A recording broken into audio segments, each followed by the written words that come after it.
मुझसे, आप तो लॉजिकल हैं, आपके पास तो सारे रैशनल्स हैं, आपके पास सारे सबूत हैं, तो आपको फेथ की डिमांड क्यों करते हैं कि भाई तुम सरेंडर कर दो और सवाल मत करो?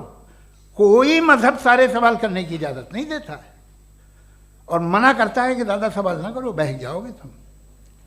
आप क्यों रोकते हैं? हकीकत यह है कि इंसानी तारीख क्या है। इंसानी तारीख ये है कि दुनिया में दो तरह के लोग हुए हैं। एक वो जिन्होंने अपनी लाइल्मी की परस्तिश की है, दूसरे वो जिन्होंने अपनी इग्नोरेंस या लाइल्मी से झगड़ा किया है और मालूम किया है कि क्या है। ये जो आप कह रहे हैं, आज आप हैरान हैं कि भाई ये यूनिवर्स कैसे बनी। लोग हैरान थे कि सूरज डूबता है तो इधर से कैसे निकलता, और आप एक कदम जाके हमेशा का मानने को तैयार है, एक कदम पीछे ही मान जाइए। भाई आप इसके बाद जाते हो, कहते सवाल ना करना कि ये कहाँ से आया, ये पावर तो हमेशा से हमेशा रहेगी। तो आप यूनिवर्स के बारे में मानने में क्या तकलीफ है? एक कदम पहले रुक जाइए, ये हमेशा से थी या नहीं थी हमें मालूम नहीं है। और ये कहना कि हमें मालूम नहीं है, कमाल ये है कि दुनिया के सारे मजहब सब जानते हैं ये दुनिया कैसे बनी थी, कैसे मिटेगी, मरने के बाद क्या होगा, इनको सब इल्म है। इनको किसी को डायनासोर होते थे पहले ये नहीं पता था, किसी को नहीं पता। किसी भी दुनिया की मजहबी किताब में डायनासोर का जिक्र नहीं है, लेकिन बाकी सब बातें, how to make universe in 4 easy lessons and बाकी सब पता है। जिसको सब पता है वो गड़बड़ है। हम में ये इंकिसार, ये ह्यूमिलिटी होनी चाहिए कि हम ये कहें कि हमें ये बहुत सारी बातें नहीं मालूम, लेकिन हम उनकी परस्तिश ना करना, अपनी लाइल्मी को की परस्तिश ना करें, हम उसे पता लगाने की कोशिश करें।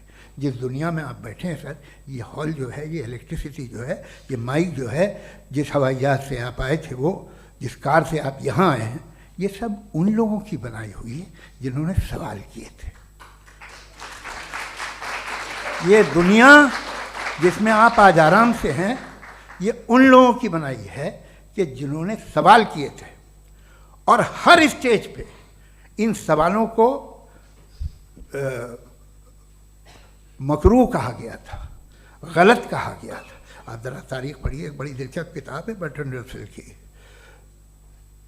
जिसमें उसने रिलीजन एंड साइंस कि कब से रिलीजन जो है साइंस के अगेंस्ट है, और हद तो ये है कि भाप के इंजन के खिलाफ थे, स्टीम इंजन के भी खिलाफ थे, और फतवे हुए उन पर, वेटिकन ने दिए। तो ये हमेशा, अभी जैसे ही ये राइट विंगर आते हैं अमेरिका में पावर में, तो वो जो अपना ये क्या बोलते हैं उसे, सीड क्या वर्ड है, सीड क्या जो, हाँ नहीं सीड जो होते हैं जिस पे जी, नहीं भाई, वो जो ह्यूमन बॉडी के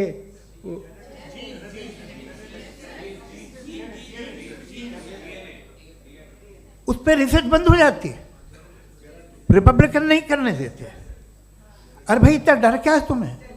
एक ज़माने में बहुत नाराज़ थे ये सारे मजहबी लोग कि ये इंसान तो इंसान बनाने की कोशिश कर रहा है। आपको क्या तकलीफ भाई, बना ले तो बना लेने दो, ये खौफ क्या है? और ये सब आज जो आप कह रहे हैं नामुमकिन है, ये कैसे हुआ? मुझे एक किस्सा याद आता है। जब मैं 6ठी क्लास में था तो मैं मैथमेटिक्स में बहुत वीक था, तो एक टीचर रख दिया गया, उसने 1 2 3 4 5 6 7 को सिखा दिया मुझे।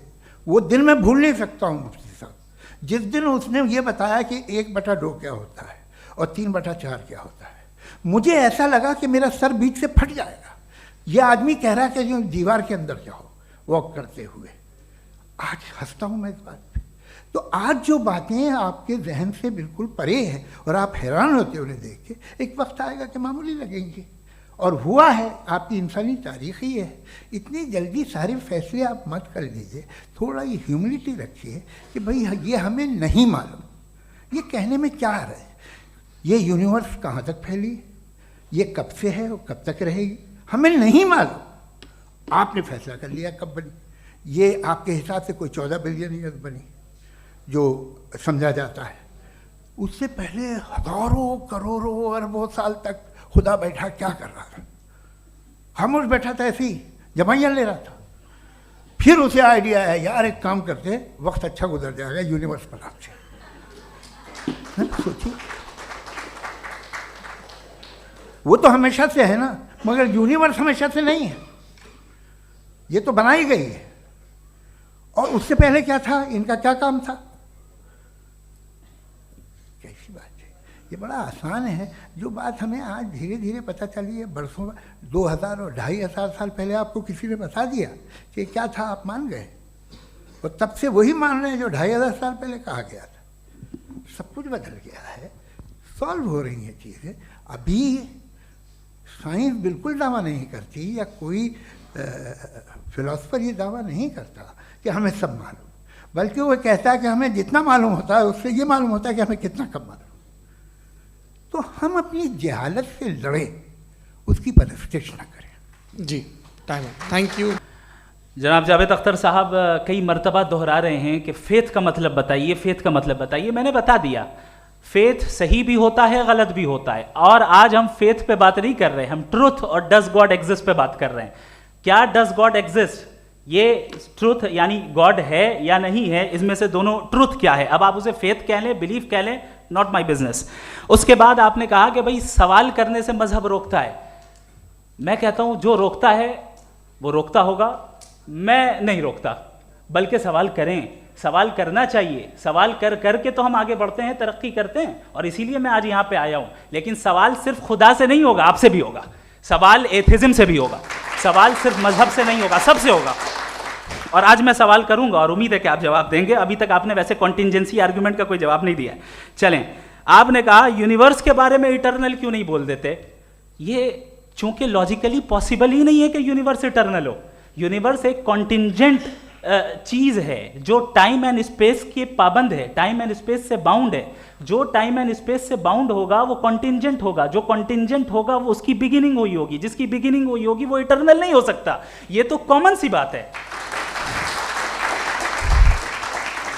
आपने कहा कि किसी मजहबी किताब में डायनासोर का जिक्र नहीं है। अफसोस कि आज तक किसी मैथमेटिक्स के किताब में मुझे डायनासोर का जिक्र नहीं मिला। तो इसका मतलब मैथमेटिक्स की किताब बेकार है? नहीं, उसका वो टॉपिक नहीं है। रेवलेशन का और मजहबी किताबों का टॉपिक ये नहीं है कि आपको आके बताए साइकिल कैसे बनाते हैं, या आकर ये बताएं कि जो है डायनासोर कब था। वो तो मोरालिटी सिखाने आया है, गॉड के बारे में बताने आया, नॉन फिजिकल रियलिटी की हकीकत को सिखाने के लिए आया। रिलीजियन साइंस को रोकता है? नहीं रोकता। अगर रोकता है तो गलत करता है। रिलीजियन साइंटिज्म को रोकता है, जिसमें हमारे जावेद साहब मुब्तला हैं। साइंस और साइंटिज्म में फर्क है। साइंटिज्म यह है कि आप समझें कि साइंस और साइंटिफिक मेथोडोलॉजी ये नॉलेज को हासिल करने का वाहिद सोर्स ऑफ नॉलेज है। यह है साइंटिज्म। हम इसे रिजेक्ट करते हैं। हम साइंस को तो तरक्की करते हैं, भाई आप हमारी पूरी तारीख कर लें, पढ़ लें तो आपको पता चल जाएगा। बहरहाल ये अलग टॉपिक है। उसके बाद इन्होंने एक लफ्ज़ कहा, वेटिकन ने फतवा दिया। वेटिकन का फतवे से कोई ताल्लुक नहीं है, दोनों कॉन्ट्राडिक्टरी अल्फाज हैं। उसके बाद उन्होंने कहा कि भाई हमें नहीं मालूम। अगर नहीं मालूम तो क्लियरली कह देना कि नहीं मालूम है, इसमें क्या हरज है। तो वही तो मैं कह रहा हूं ना कि आप कह दें कि नहीं मालूम, लेकिन क्लेम क्यों कर रहे हैं कि गॉड एग्जिस्ट नहीं कर रहा है। आप कह दें नहीं मालूम है, हो सकता है हो सकता ना हो, लेकिन आप क्लेम कर रहे हैं। The moment you say God does not exist, this is a claim, and now the burden of proof is upon you too, जैसे हमारे ऊपर है। और क्यों है मैं बताता हूं, क्यों है ये भी मैं बताता हूं। फिलोसॉफिकली जो क्लेम होता है ना, सिर्फ ये नहीं होता कि इंसान कहे पॉजिटिव क्लेम करे और नेगेटिव क्लेम करे तो बर्डन ऑफ प्रूफ नहीं है। आप मिसाल के तौर पे मैं कहूं कि फुला उस कमरे में कोई नहीं है, मैंने एक नॉलेज का क्लेम किया है। उस कमरे में कोई नहीं है, मैंने एक नॉलेज का क्लेम किया। या तो मैं कहूं मुझे नहीं पता, हो भी सकता है नहीं भी हो सकता है, this is not a claim. लेकिन जब मैं कह रहा हूं कि वहां कोई नहीं है, या मैं कह रहा हूं वहां कोई है, दोनों क्लेम है और दोनों के ऊपर बर्डन ऑफ प्रूफ है। हमारे ऊपर भी बर्डन ऑफ प्रूफ है। मैंने कंटिंजेंसी आर्ग्यूमेंट दिया, इसे तोड़कर दिखाइए। आखिरी चीज, इन्होंने कहा कि खुदा दुनिया बनाने से पहले 150 साल पहले या करोड़ों साल पहले क्या कर रहा था। अरे हजरत, चलें बहरहाल मैं जवाब दे देता हूं। आप हमारे रिस्पेक्टेड पर्सनालिटी हैं, अगर आप नहीं होते तो मैं इसे एंटरटेन ही नहीं करता। टाइम, ये 100 साल पहले या 100 साल बाद, पहले बाद में अभी, ये वो अल्फाज हैं जिनका ताल्लुक टाइम से है। टाइम शुरू ही हुआ है यूनिवर्स की बिगिनिंग के बाद, तो उसके पहले खुदा क्या कर रहा था? सवाल इलॉजिकल है, ये फेलेसी है। यानी आप ये कह रहे हैं कि यूनिवर्स के बनने से पहले खुदा क्या कर रहा था? टाइम के बनने से पहले, पहले का ताल्लुक टाइम से, टाइम उस वक्त था ही नहीं, तो ये सवाल ही इनवैलिड है खुदा के ताल्लुक से। दूसरी चीज, आर्ग्यूमेंट ऑफ कंटिंजेंसी जो मैंने आपके सामने पेश की है, आपने बार बार ये प्रूफ किया और ये कह रहे हैं कि गॉड ऑफ गैप्स। देखिए, पहले नहीं मालूम था, साइंस ने कर दिया। सिंपल्स की मिसाल से मैं समझा देता हूं। जिस गैप्स की आप बात कर रहे हैं ना, साइंस उन गैप्स को जिन चीज के जरिए भी प्रूव करेगा वो कॉन्टिंजेंट ही होगा, अब चाहे वो फोर्स हो, मैटर हो या एनर्जी हो। लिहाजा सवाल हमारा उस वक्त भी वैलिड होगा जब तक कि आप नेसेसरी बीइंग पे ना आ जाएं, और इन्फिनिट रिग्रेस पॉसिबल नहीं है of causes in practical world, तो जाहिर है कहीं रुकना पड़ेगा, जहां रुकेंगे वही खुदा है। दूसरी चीज, आपने ये कहा, क्या कह रहा था मैं, किस पॉइंट को? What? Oh no, after that. Just now. हाँ, जहां रुकेंगे वही खुदा है। बहरहाल, तो टाइम का जिक्र हो गया, गॉड ऑफ गैप, सॉरी या इसकी एक मिसाल आप ले लें। एक कार है, एक साहब ने देखा कि भाई कार जो है उसके व्हील्स कितने अच्छे लगे हुए हैं सही जगह पे, स्टीयरिंग जो है कितने अच्छे जगह पे लगी हुई है, और सीट्स कितने वेल डिजाइंड है, कितनी प्रिसाइजली ये कार काम कर रही है, तो जरूर कोई ना कोई इसे क्रिएट किया है, किसी ने क्रिएट किया है। अब जावेद साहब आए और कहे, अरे जनाब बोनेट खोलिए, इसमें इंजन है, इंजन इस कार को चला रहा है, hence prove no one has created the car. This is illogical, this is irrational. आपने इंजन के जरिए उस गैप को तो साबित किया, लेकिन क्या उससे कार की जो क्रिएशन है और उसका जो क्रिएटर है ये इम्पॉसिबल हो जाए? ऐसा पॉसिबल है? उसका सवाल खत्म हो जाए, ऐसा पॉसिबल है? नहीं।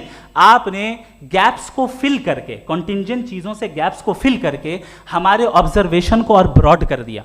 अब हमें और पता चल गया कि ये जो कार है इसका सिस्टम कितना ज्यादा कॉम्प्लेक्स है। पहले कम समझते थे, अब कॉम्प्लेक्सिटी और ज्यादा वाजे हो गई। अब हमें समझ में आ रहा है कि हमारी सर्टेनिटी और बढ़ गई कि जरूर इस कार को किसी ना किसी ने बनाया। यही मामला यूनिवर्स का है। साइंस हमेशा फिजिकल वर्ल्ड की चीजों को ही फिल करती जाएगी और फिजिकल चीजों से ही करती जाएगी, चूंकि एम्पेरिकल एविडेंस का ताल्लुक फिजिकल वर्ल्ड से है।